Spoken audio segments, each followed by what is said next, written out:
So for over 30 years, Harry Houdini dazzled audiences with his different stunts and superhuman endurance. So what finally put him 6 feet under? The Hungarian-born escape artist jumped off bridges while handcuffed and wearing leg irons. He slithered out of sealed milk cans filled with water, and he devised a Chinese water torture cell in which he submerged and suspended upside down by his ankles. None of those did he. I guess he was able to get out and survive. So Houdini's heart-pounding getaways usually involve a healthy dose of trickery, and but they were also genuine risks. In 1915, Houdini nearly suffocated during a stunt in which he was shackled and buried under 6 feet of dirt. Houdini had made a career out of surviving the impossible, which only made the circumstances of his 1926 death all more mysterious. The 52-year-old performed before a packed audience in Detroit on October 24th, but was rushed to the hospital afterwards with an apparent case of appendicitis. He died just a week later on Halloween, leaving his legions of admirers bewildered. Okay, so an obituary in the New York Times expressed shock at the passing of the man who so often had seemed to thousands to be cheating the very jaws of death.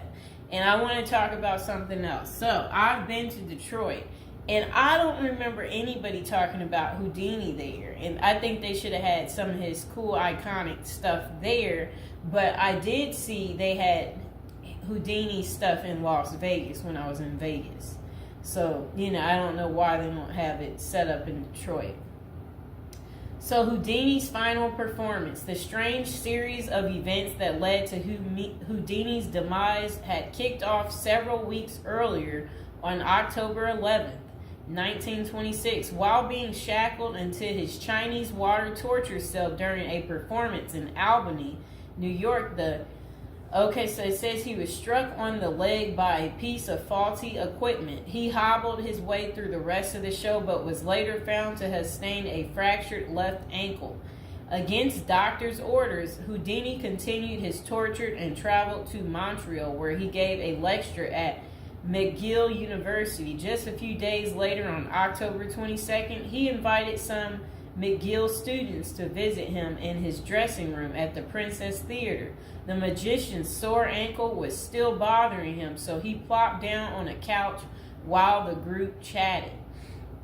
At some point, a student named J. Gordon Whitehead arrived and asked Houdini if it was true that he could resist hard punches to his abdomen, a claim that the magician had supposedly made in public.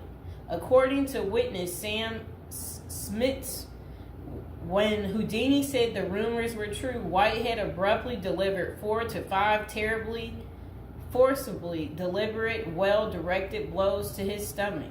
Houdini was still reclined on the couch and had no time to prepare for the punches, which appeared to leave him in considerable pain.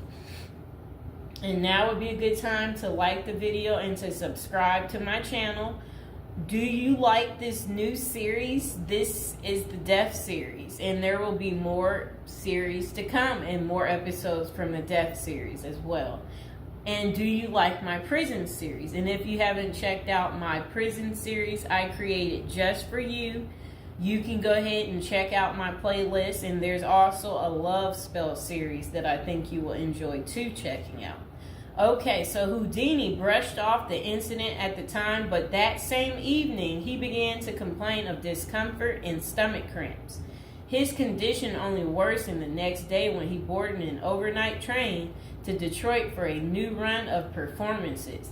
The magician developed severe abdominal pain, cold sweats, and fatigue, and his temperature rose to 104 degrees. A doctor suspected appendicitis and instructed Houdini to go to a hospital, but the performer insisted on taking the stage for his opening night show at Garrick Theater. Isn't that really funny? He still wanted to work even though he wasn't doing so well. Okay, he proceeded to struggle through his routine before collapsing immediately after the final curtain. The show would be Houdini's last. The same night, he was taken to a Detroit hospital and prepared for surgery. Doctors successfully removed his appendix, which was found to have ruptured several days earlier, but it had already poisoned his insides. Despite a grim prognosis, the magician clung to life until October 31st, when he died with his wife Bess and his two brothers by his side. The official cause of Houdini's death was listed as peritonitis caused by a ruptured appendix. At the time, the magician's doctors firmly believed that the illness was the result of so I guess some guy had given him something backstage during an encounter in Montreal. Okay, so such cases of traumatic appendicitis are extraordinarily rare. One study found only a couple dozen instances over a nearly 20-year period, but in 1926 the diagnosis was widely accepted. Houdini's life insurance company was even forced to pay his wife a double for accidental death. Okay, so doubts arise over the escape artist's death. Houdini was laid to rest in Queens, New York. And this is what his little, I never knew that was where he is. Well, there he is right there. Okay, that was his tombstone.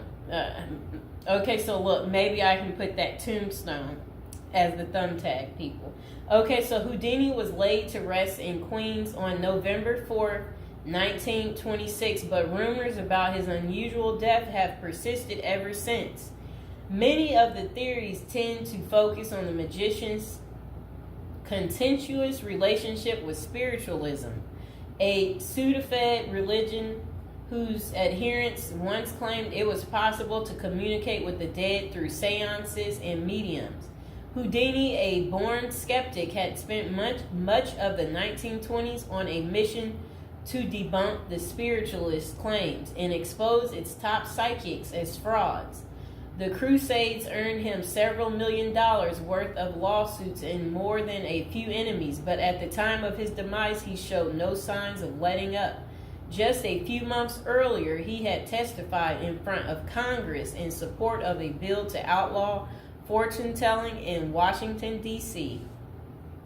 Could Houdini's meddling have gotten him killed?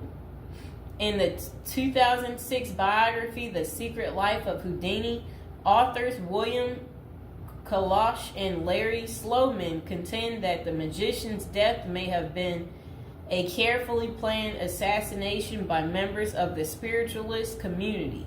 If one were to suspect Houdini a victim of foul play, they write, then the section of organization crime that was composed of fraudulent spirit mediums must be considered likely suspect.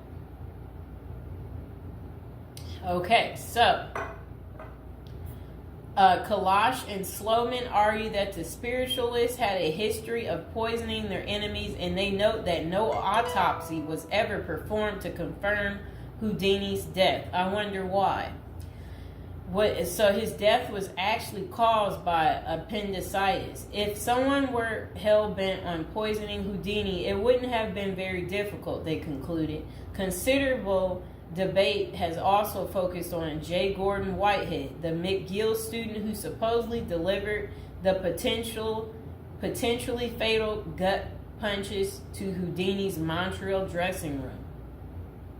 In a 2005 book, The Man Who Killed Houdini, author Don Bell floated a theory that Whitehead may have been in league with the spiritualists, some of who had previously threatened to harm Houdini or have him beaten up. Bell concluded that there was not enough evidence to connect Whitehead to any kind of criminal plot, but others have argued that he was an enemy agent who stalked Houdini during the magician's time in Montreal. Okay, so was Houdini murdered? The true cause of Houdini's demise may never be known for sure, but the majority of scholars tend to dismiss the murder theories as mere speculation. For them, the more pressing question is whether Houdini's ruptured appendix had any connection to the stomach blows he received a few days earlier. Don't forget to like the video, and if you're new to the channel, go ahead and hit that subscribe button. So while the evidence shows that such conditions is indeed possible, many consider it more likely that Whitehead's punches simply caused Houdini to ignore an already existing case of appendicitis. By the time the magician finally sought out treatment, the theory goes it was already too late.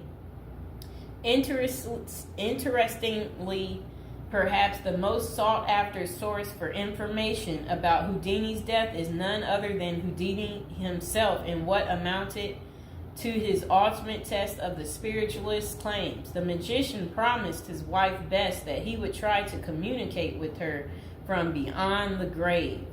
Bess went to hold an annual Houdini seance for 10 years before finally abandoning the search in 1936. Fans and fellow magicians have since made the seance a Halloween tradition, but thus far, the great Houdini's ghost has refused to speak. I wonder why. So I hope you guys enjoyed hearing about what happened to Harry Houdini and how he passed away on